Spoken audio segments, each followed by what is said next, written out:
It's Marie Forleo, and you are watching Marie TV, the place to be to create a business and life you love. And I am so excited, I can barely contain myself because today's guest is someone that I've admired for so long. He's impacted tens of millions of lives all around the world, and he's written an incredible new book, which we're going to talk about today. Tony Robbins is a best-selling author, entrepreneur, and philanthropist. For more than 37 years, millions of people have enjoyed the warmth, humor, and the transformational power of Mr. Robbins' business and personal development events. He's the nation's #1 life and business strategist. He's called upon to consult and coach with some of the world's finest athletes, entertainers, Fortune 500 CEOs, and even presidents of nations. Robbins is a founder of or partner in more than a dozen companies in industries as diverse as a 5-star island resort in Fiji to custom 3D printed prosthetic limbs. Through the Anthony Robbins Foundation and his matching funds, Tony feeds 4 million people per year in 56 countries.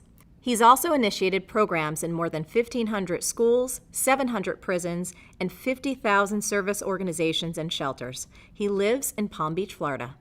Tony, it is so amazing to have you here. Thank you so much for making the time. Thanks for having me. So I think I told you this way back when you interviewed me for the New Money Masters.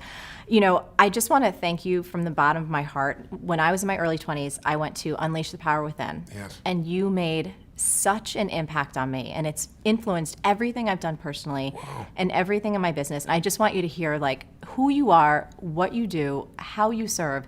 It makes such a huge difference, and it means the world to me to have you here today. Oh, that is so sweet of you. So thank you for that. Let's get started, because one of the things I admire so much about you is your energy and your passion and your stamina. I mean, you've been doing this for over 3 decades, and I know everybody watching Actually getting closer to 4 which is awesome. It's so incredible. Yeah. And one of the things that I so admire is I feel like you keep getting better. You keep doing more. You keep serving on a higher level. And from a personal, just stamina standpoint, tell us a little bit about what you do every day. What are your habits? How do you keep yourself at this high level of service? Well, I think there's the physical side of it, which, I do the equivalent of an ultra marathon every weekend. I do 52 hours. On the last day, I did 26.5 miles. The previous day, 22 miles. So just the physical side, you have to be in incredible shape. And I'm in better shape physically today, both my endurance, my muscular strength, and so forth, than when I was 25, which is wonderful.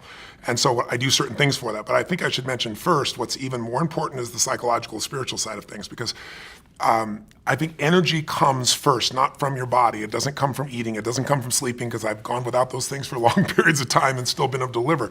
It comes from having a mission. It comes from something that you're being pulled by, not something you're pushing on. Those are 2 forms of motivation. You can push yourself to do things, and there's only so much you can push yourself to do. But if you're pulled, if there's something that you want to serve that's greater than yourself, there's something that excites you, if there's something that you're about, something you're made for, then there's a level of energy that most people would never dream of. And we all have that, but most of us don't connect to it and unleash it.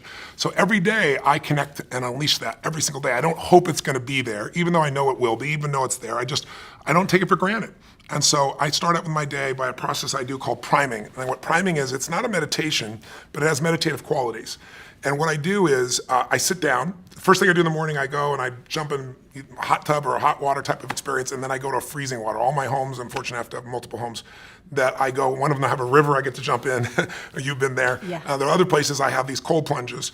And I do that to train my nervous system to go from 0 to 60 like that. Every muscle, every nerve in your body, every organ gets, when you hit 57-degree water, it hits. And so it's just my mental discipline.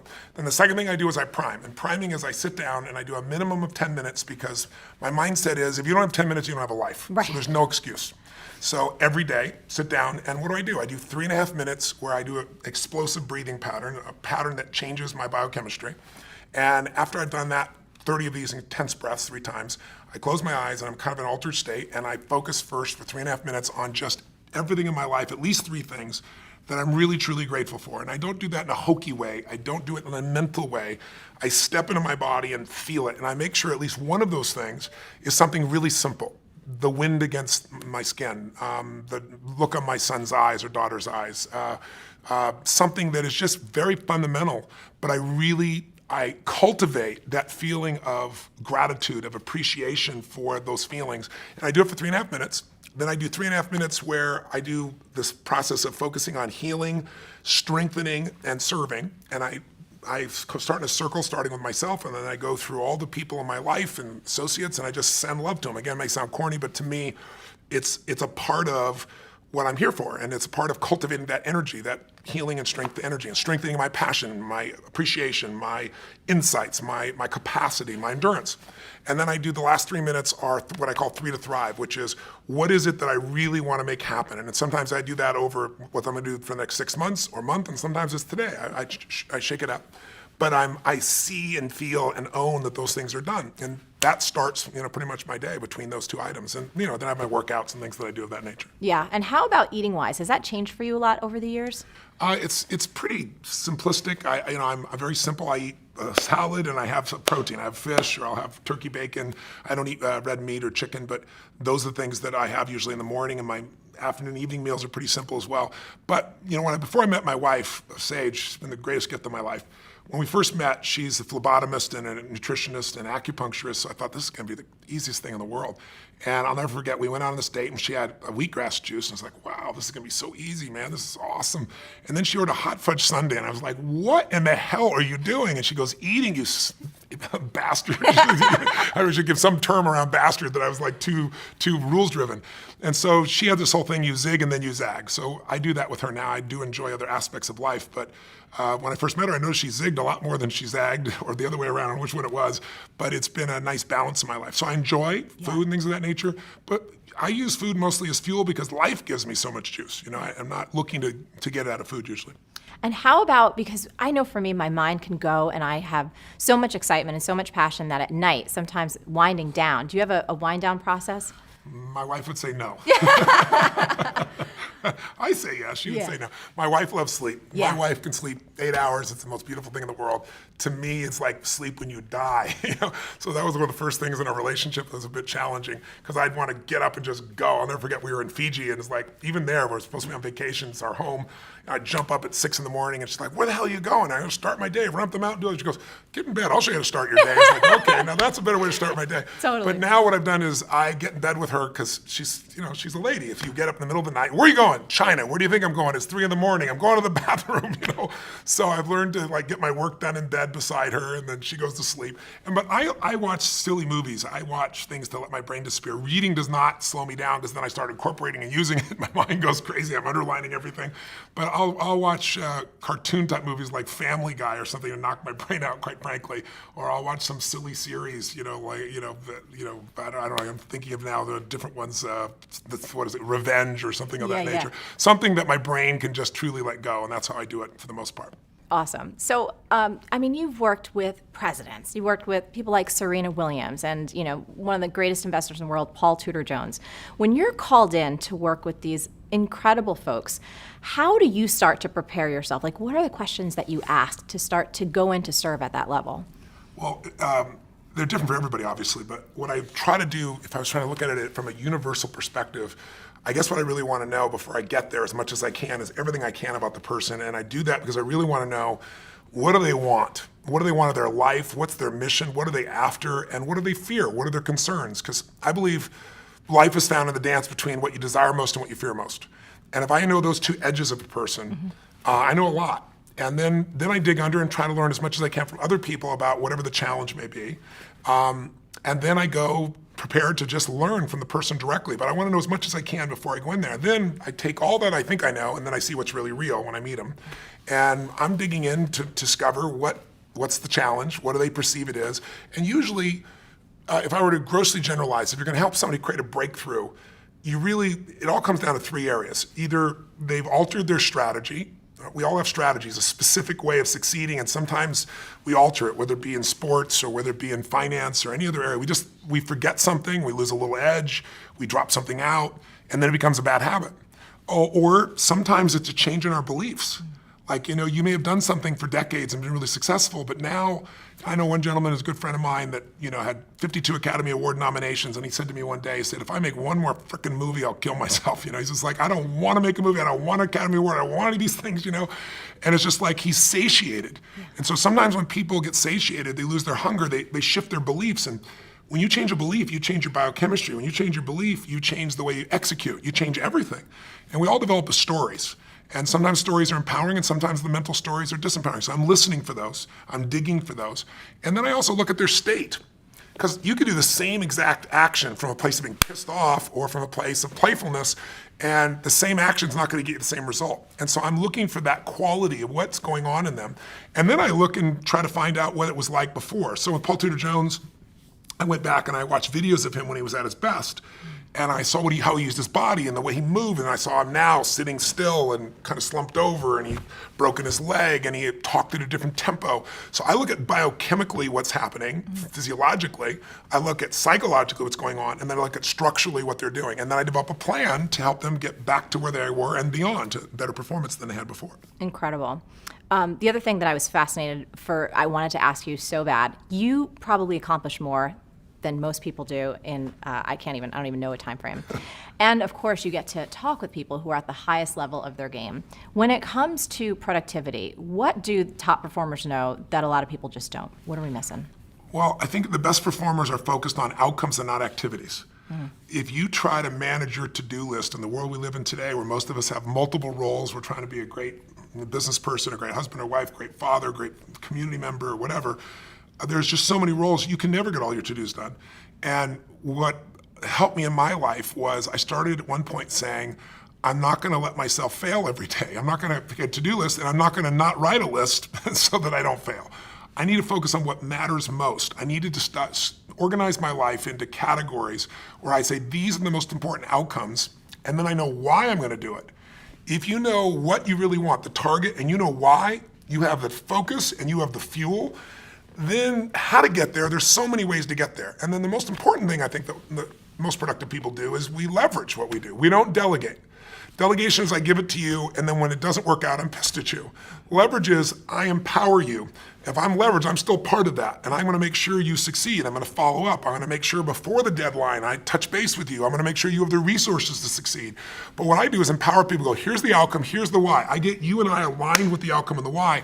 You figure out how you want to do it. I'm open. You want brainstorm with me, I'll do it. You'll probably come up with better ideas than I do. And when you empower people to come up with their own how, and they know what and why, you can get the job done 100 times faster, especially if you get a group of people. I'm a big believer that early in my life, I thought I was such a smart person. I'm going to solve all this stuff. Part of it was being responsible, and part of it is ego that we all have inside ourselves if we've succeeded to a certain extent. I said, this is bullshit. You know what? Instead of one person solving 12 problems, I want 12 people to solve one problem. And I developed that practice, and I began to find that people that many people thought weren't going to contribute had insights nobody else had. I really got it from Steve Wynn. Steve Wynn's a dear friend of mine, and he's rebuilt Las Vegas, one of those brilliant men I know, multi-billionaire. And Steve really learns the most from the bellmen, from the people that would never make it into the C-suite. He learns what customers are feeling, what they're experiencing, how to have an impact, what needs to be changed, because these people are on the front lines. So I'm a big believer that you need leverage. And if you're just starting out in business, I know a lot of people that were probably watching your shows are watching you because you're a successful businesswoman who's built your own entrepreneurship. You've done so many great things. I think in the very beginning, the hard thing is you think you can only do it yourself, and then there's only so many hours, and you've got kids and family and friends, and how do I do it all?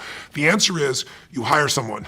You trade with someone. You trade them for 2 hours. That's what I did in the beginning. Because I'll never forget, I was just really young in my career, very in the early days, and I was running to get to the dry cleaners so I could get my only 2 suits. Because if I didn't get them, then the place closes, then I can't get on the plane, and running to the airport, sweating like crazy. I'm a sweater anyway. Right? It's like sweating like this, trying to get in the door, and it's like, what is wrong with this picture?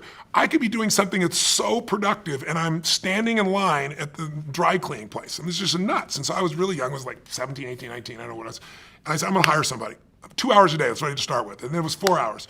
And so my view is I don't do anything that someone else can do better, and I don't do anything that isn't the highest and best use of my time. Now, when I say that, that's gross generalization. There are things I still will do. But for the most part, by finding people and getting clear on outcomes and the why, what I call RPM, you got to know the result, You got to know the purpose, and then you got to have a massive action plan. And the plan can change. But that RPM, the stronger the RPMs, the faster that car is going to move. And I try to do that not just through myself, but through other people. Beautiful. So last thing I want to talk about before we dive into the monster book, which I can't wait to get to, is this idea of slumps. I know a lot of times you're called in when someone's, either hit a plateau or they're having a tough time. So 2 questions. A lot of folks that write in, they'll ask me questions or they'll just comment on the blog and they find themselves in a tough spot. Maybe they've experienced a certain level of success and like you said with your friend, Peter, it's just like, I don't want this anymore. I don't know what I want next. Any common patterns or things that you can share about slumps and how we can support ourselves to get out of them? Well, most people hit plateaus, and the most important thing when you hit a plateau is not to be pissed off and stressed out about it because stress won't make it better.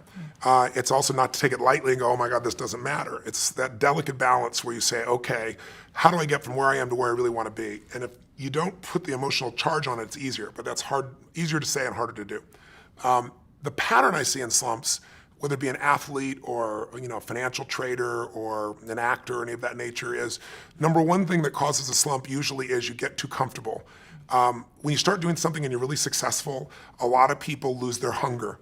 And if you ask me, what is the single most important element of any human being that separates their level of success from the rest of the world? It's hunger. It isn't intelligence, as valuable as that is. There are people that are incredibly intelligent, can't fight their way out of a paper bag.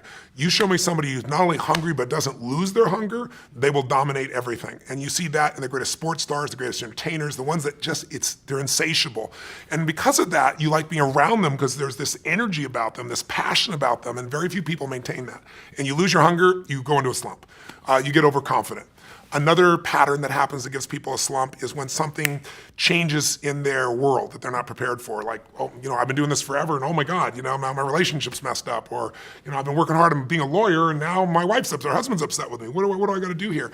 And what it does is it throws people off their rhythm. And so I try to figure out what's happening in their environment and show them how they can win in both categories simultaneously.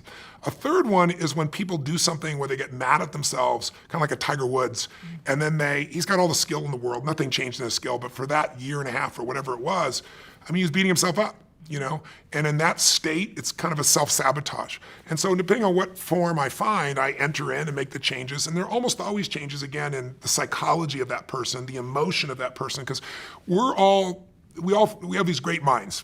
Everybody's got a great mind, or at least available great mind. But we're emotional creatures. And we forget that because we live in a society that tries to value thought much more than emotion, because emotion is scary for us. Emotion can come really fast. And so some people try to avoid it at all costs. Other people are overwhelmed by it. My view is that emotional intelligence is a wonderful thing, but I much prefer emotional fitness. Intelligence is a capability. Fitness is a state of readiness. And what I do is I train myself to always be ready, and that makes you execute.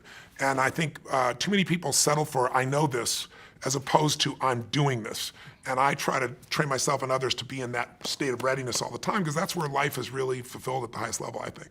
I do too, agree 100%. So let's move on to this monster book, which it is a monster in the best way. It's the most beautiful thing. So do we have a copy that we can kind of bring in? I just want to hold this thing up because it is so awesome. So Tony, I got the galley from your team, which it's like, all right, y'all, you're seeing it right here. We're going to talk about this now. I truly believe in my heart of hearts that every human being needs to get this book. They need to read it for their family, for their friends, and most importantly, the last couple chapters about service. I was in tears. I loved every bit of it. My copy is highlighted cover to cover. I've already taken action on a lot that's in the book. Yes. This is your first book in 20 years. Yes. Why this topic? Why now? And what makes it different than all the other money books that are out there? Well, one reason I haven't written a book is I hate writing, just being honest. I'm on a plane about every 4 or 5 days. I go to 15 countries. I see 250,000 people a year. I love the live event. I love the spontaneity. You get to do something new constantly. You get to see what's really going on with a human being. And writing is an isolated, by yourself process that God bless the people that do that stuff. But I got pushed over the edge because there's only a few subjects in life that really affect the quality of your life, right? There's your body, there's clearly your relationships, your emotions, and money is one of those places. And I've shared with people a lot about this, and I grew up with in a very tough environment financially. We had no money. There were times, our car was repossessed. There were times we had no food. So, and it didn't last, but it was one of those places where you had that uncertainty all the time. And so when 2008 happened, That's what pushed me over the edge. Because when I started seeing so many people losing their homes, losing half of what they saved for their whole life, and then I kept thinking, well, the government's going to do something because this is a raw, horrific situation that's been brought about by a small number of people. By 2010, when nothing had been done, I was mad, and I was reading every article, I was watching every documentary, and the final one that just pushed me over the edge was called Inside Job. I don't know if you saw it, but I have it ordered on Netflix. Okay, yes, yeah. It's Academy Award, won the Academy Award. Matt Damon did the voiceover, but what's amazing is they systematically showed who specifically virtually destroyed the world economy, and then showed that the punishment they got is not only all of us bailing them out, but they were put in charge of turning the economy back around and giving more money to do this again. So at the end of this film, you understand what happened, but you have one or two emotional responses depending upon your personality. Either you want to kill somebody, you're so angry, or you're depressed because there wasn't one solution to the whole thing. It's a beautiful documentary, but not one solution. I'm a solution guy, so I was like, something's got to be done. I know I'm not the only solution, but I have a unique gift. I have access. Because most people don't know, they think of me as the motivational, positive thinking guy. That's never what I've been. I've been a strategist my whole life, and Paul Tudor Jones, one of the top 10 traders in the history of the world, has been my client for 21 years. Literally every single day, he emails me, I measure him a variety of things, I see him face to face. I've been with him side by side in the tech crash in 2000, in 9/11, when we went through the subprime crisis, 2008, fall in gold, and he's made money every single year for 21 years. And even beyond me, his firm has made money for 28 years. So it isn't just me, it's Paul. And I've learned from him so much over those decades. And I just thought, if I didn't just interview him, what if I interviewed 50 of the most brilliant financial minds that in the history of the world that are alive today? Let me interview them. Let me find out, can the average person really still win? And if so, how? Let me get, not some talking head on television telling you the same BS about go put your money in some 12% per annum mutual fund that's never existed for 10, 15 years, but the truth. And so I began this 4-year journey, and I was blown away. My average interview was scheduled for 45 minutes. They went 3 hours, some of them 3.5 hours, 4 hours. And people became incredibly generous in what they shared. And they shared things that they've never shared before. And I put them into a 7-step process so that whether you're a millennial that just got out of college and got a bunch of college debt saying, how will I ever get around this? I'll show you how to get financially free. You're a baby boomer and you lost a bunch of money in 2008 and you didn't get back in the market. I'll show you what you can do. You're a very sophisticated investor and you want to know what Ray Dalio does that it's never been revealed about, I'll show you what he does. And so I'm real proud of it. And you've seen the level of endorsement I have from the highest level of people in finance on the earth is pretty extraordinary. It's because it's really their work. It's not mine. I had so much fun reading it, and honestly, I was intimidated by a 600-plus book because I knew we were doing this interview, and I prepare as much as I humanly. I'm like, all right, I'm going to speed read, but digest everything. Yes. And one of the things in the beginning, when you start breaking down the myths, yes, I just kept getting sicker and sicker and sicker with how much the general public, how much people don't know and how they're taking advantage of. So I wanted to ask you, was there one in particular that just totally pissed you off? There was a ton. I know there's 9 myths in the book. I put the 9 most abusive ones in there. I mean, they're there. Here's what I'd say. I want to mention one of the myths, though, to start with. Not a myth, but a step. I want everybody who's watching to remember one thing. The biggest myth you have, not the one that's been sold to you, that hurts you is the average person thinks finance is so complex because, frankly, the industry tries to make it sound complex. They use words that you don't know, so you don't know what to do. What does this mean? And so what happens is we just give them our money and say, deal with it, and we don't realize that system has been set up. It's not an evil system. It's set up by corporations that are looking to maximize profit for those corporations. They're not looking out for the investor because this investor is second, and we think we're first, and we're not. So the first piece is you've got to know that you can't wait till you have a ton of money to start investing and think, I'm not an investor. What you got to do is say, rather than my Apple phone, let me own Apple stock. Let me own a piece of all the best companies, not just Apple. I've got to become an owner or I'll always be in scarcity. If you can invest in business, even a small amount, you can grow. And I don't care how small it is, but you got to automate it. There's a gentleman named Theodore Johnson who is amazing. He worked for UPS, started as a driver, never made more than $14,000 total in a year. That was his highest salary in a year. In his old age, he's worth $70 million. And how did he do it? All he did was what I teach is the first step is you gotta take a percentage of what you earn and pretend it's a tax. You're never gonna see that money again. You automate it, it goes straight to the investment account, and you never see it as money you can spend. He did that with 20%. He said, I can't save 5. Somebody in his family said, if there was a tax, you'd pay it, and they made it 20%. When you save 20% and you compound it, its numbers are incredible. So I show people how to do that. But then the problem is, if you do that first step, but you don't do the second step, which is become an insider, yes, and understand the rules of the game, then the old adage is a person with money meets a person with experience, the person with experience ends up with your money. I mean, that's how it works. So I'll give you 2 or 3 of the myths real fast. One, this myth that someone says, give me your money and I'm gonna beat the market. It's just a lie. Warren Buffett made it clear it's a lie. Ray Dalio, one of the greatest investors in history. David Swenson, who has taken Yale's money, $1 billion, and converted it to $24 billion in 2 decades, the greatest institutional investor in the world. They've all said it. Warren Buffett flat out said today, he said, listen, in my will, 90% of my money, all that money does not go with any mutual fund, it goes straight into the index. What the index is you get a piece of all the largest companies in the world, but it costs almost nothing to get in. Because over any 10-year period of time, 96% of mutual funds will not even match the market. Now you're paying for a mutual fund. What this means is you hire someone because you say, I have a family, I have a business, I have a life, I'm not an investor. I'm gonna hire someone who's a professional. It makes sense, they would do better than me. Unfortunately, that's wrong. Because what happens is 4% of them will beat the market, but it's not the same 4%. Mm-hmm. So your chances of finding the right one, have you ever played blackjack? Yes. So if you play blackjack, everybody knows you play for 21. If you go above 21, you're gone. If you get 2 face cards and they're sitting in front of you and you got a 20 out of 21, and you got the chance to stay or say hit me, if you hit you, there's only one card that'll get you to the other, it's an ace. If your inner idiot says hit me, you have an 8% chance of winning. You have a 4% chance of finding the right mutual fund. It's not gonna happen. So what happens for people is they think they've been sold, we're gonna do better, and they might for a year or 2, but what matters, you live off the long term. You don't live off the year or 2, and they just don't do it. Warren Buffett has a bet right now with Protege Partners, which is a group that does hedge funds, and he said, you can pick 5 hedge funds. You can mold the best of them together. I'm gonna own the market, which costs me next to nothing. You're gonna get the hedge funds, which cost a lot. 10-year bet, who's gonna win? Put up $1 million. Right now, they're 6 years into it. Warren Buffett's at 42%, they're at 12%, right? Oh. Just crazy. So the second thing is after getting terrible performance, people say, well, fees don't really matter, or they'll tell you it's only 1%. And I ask people all the time, how much are you paying? And they go, I don't know, or they'll say 1%. 1% is called the expense ratio. That's like the edge of the sticker price. If you read that 50-page prospectus in your mutual fund, even one of them has 50 pages, which you won't, you'd have a hard time with a PhD figuring it out. In fact, there's a man named Hilton Smith, I quote in the book, who spent 2 weeks, he's got a doctorate as an economist, took him 2 weeks to go through them all and figure out there are 17 different fees. And Forbes says the average fee is 3.12. Now, if you're watching right now, I'm sure I've lost your brain with all these numbers, so let me make it real for you.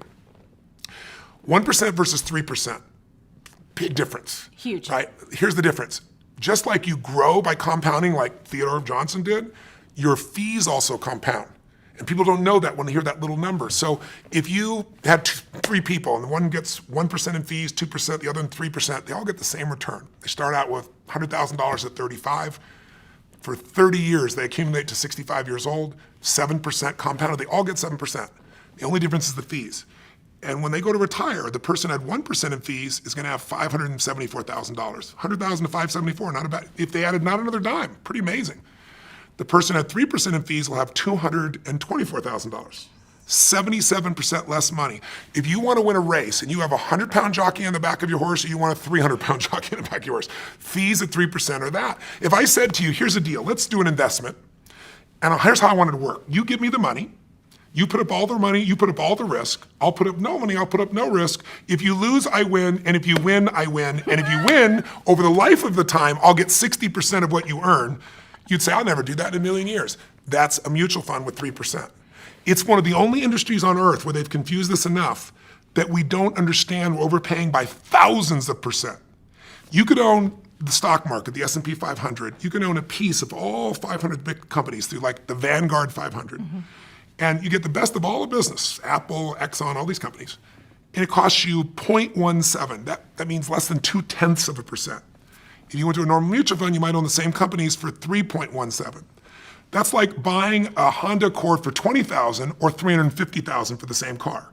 If you pay $350,000, you figure out the person next door paid $20,000, so you go crazy. That happens every day with finances because people don't know how to look at this. So when they read the book, that'll never happen to them again. Yeah, and this is, I mean, there's so much. I could talk to you forever, and I know your team is like, oh my God, we got to get him out of here. But a couple things before we wrap up. First, what we discovered with the all-season strategy and what you were able to inspire Ray, one of the leader of what? The largest hedge fund in the world. Yes. It's absolutely incredible. He's an amazing man. Let me just give it to you really quick. Ray Dalio is his name. Ray heads Bridgewater, which is the largest hedge fund in the world. A hedge fund is where wealthy people often put their money because they can bet up on the market or down and be able to do a lot of things as a hedge fund. And a large hedge fund, a good size one, might be 15 billion, Ray's 160 billion, so he's 10 times the size. To give money to Ray 10 years ago, you had to have a $5 billion net worth and a minimum of $100 million on the first day, or he wouldn't even talk to you. That was 10 years ago. Now, no matter how much money you have, he won't do it because he manages money for China, for countries, for giant pension funds. So I get a chance to meet Ray, and I did 15 hours of prep for that. Just like I want to be all pitch and catch with him. I was very fortunate, found out that he'd listened to my tapes and was a fan of my work from years before. And so our 45 minutes went close to that 3-hour mark again. And at the end, I said to him, went back and forth, and he really enjoyed it, and I enjoyed it, obviously, learned so much. I said, Ray, I asked this to all these people, if you could never give any of your money to your children, and all you could give them was be a strategy, a plan, a portfolio that they could not only succeed with, but they wouldn't have all that ups and downs that make people get out of the market and lose. I said, what would it be? And he said, my all-weather portfolio. I've already designed it. All my money's in it. My kids' money, all the money that I have for contribution to society is in it. And he said, because I know I'm not going to be here forever, and I need something that's going to work in any market. And he said, I've worked it all the way back to 1925. I've tested it, and it makes money. And he said, I did it for myself for years, and now I do it for my clients. I said, explain it to me. So he explained it to me, and I'd done my homework. I knew a lot about it already. But at the end, I said, okay, Ray, you've really explained this. Brilliant. You're showing me why in 2008, people that had half their money in stocks and they thought they were safe, half their money in bonds, like everybody tells you a balanced portfolio, they both lost money. He explained why. He explained how you could avoid that.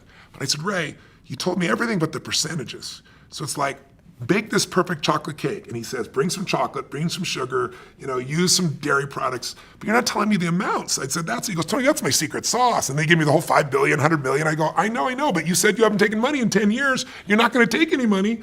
The average person can't do it on their own. Help the average guy out. And I was teasing him, pushing him. And he goes, well, it's complex. I said, but I'll simplify it. He goes, well, there's leverage. I said, design one without leverage. The average person can do 15 minutes a year. And he goes, well, it wouldn't be perfect. I said, your idea of not perfect will be better than anybody else on earth. Totally. So he sits there and he starts scratching this thing out for me. And I'm like feeling this vibration in my body. It was just incredible. At the end, it was incredibly generous. We went and tested it, back tested it. So it means you compare it year by year what it did. In reality, not hoping what it'd do, but back testing something for a year or 2 years or 5 years, one thing. We back tested it 75 years, the worst and the most volatile times in our history. And interestingly enough, it's right 85% of the time it made money. And the few times it didn't, the average loss was 1.6%. The largest loss in 75 years was less than 4%, minus 3.5. And that was 2008 when the market from top to bottom was down 51%. And that's the most loss in 75 years, and the average return is just under 10%. And this is something, a bunch of my friends were like, bake this into a business, dude. This is like incredible. And I was like, you know what? I'd love to do that, but this was given in the spirit of free to anybody. Yes. So it's there. Somebody can go to the library and get my book and they can just copy the thing down. But it's available to any human being and anybody can put it there. Now, that's not the only strategy there. I have David Swenson's strategies. I have all the best. Tons. But his strategy is the smoothest ride. Because the biggest challenge, if you look at the last 30 years or 20 years, 1993 to 2003, the average investor in mutual funds, well, the market did 9.2% per year, really nice, on average. The average mutual fund investor did 2.5%, and that's before taxes. You're going to double your money every 36 years doing something like that. It's just, Getting it's killed. not going to happen. You get killed. Okay. As we wrap, so you're not earning a dime off of this book. No. So tell us all about your passion for making a difference and what happens each and every time someone purchases a copy of this incredible thing, which everyone needs to get. I'm really proud. I didn't start out to do that, quite frankly, but I was writing the book, and as I mentioned, when I was a kid, we had a Thanksgiving, no money and no food, and somebody came to the door, knocked on the door, and delivered this food, and it was life-changing for me because it wasn't the food, it was that my father had always said, nobody cares about anybody else, you know. He built that belief system into us, and I saw that strangers really care. And so I swore someday I'd do something to give back. So when I was 17, I fed 2 families, and the next year, 4 families, and the next 8. I didn't tell anybody, but after the 4th year, I was like, I could use some help.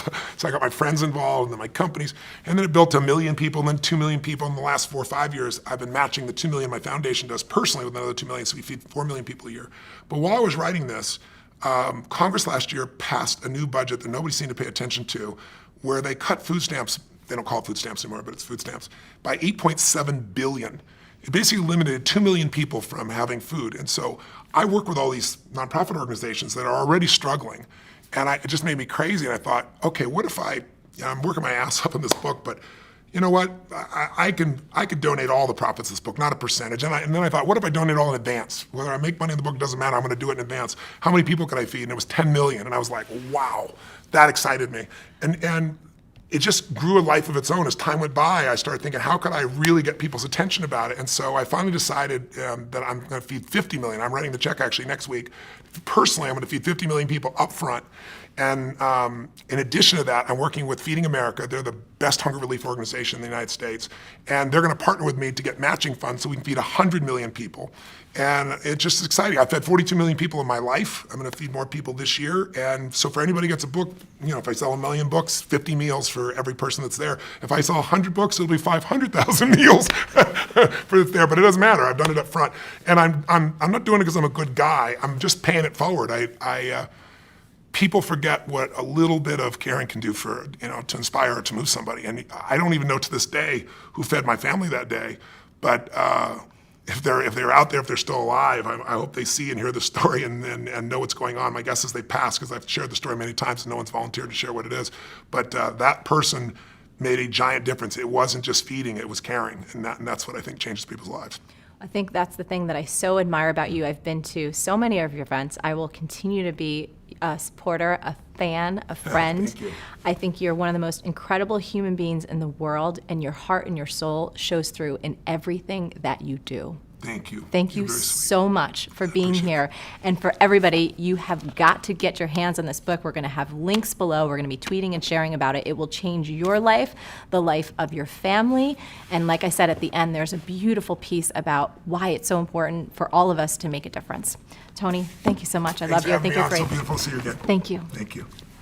Now, Tony and I would love to hear from you. What's the single biggest insight that you're taking away from today's episode? And more importantly, what's the biggest action you're going to take as a result of all of this goodness? Now, as always, the best conversations happen after the episode over at marieforleo.com, so go there and leave a comment now.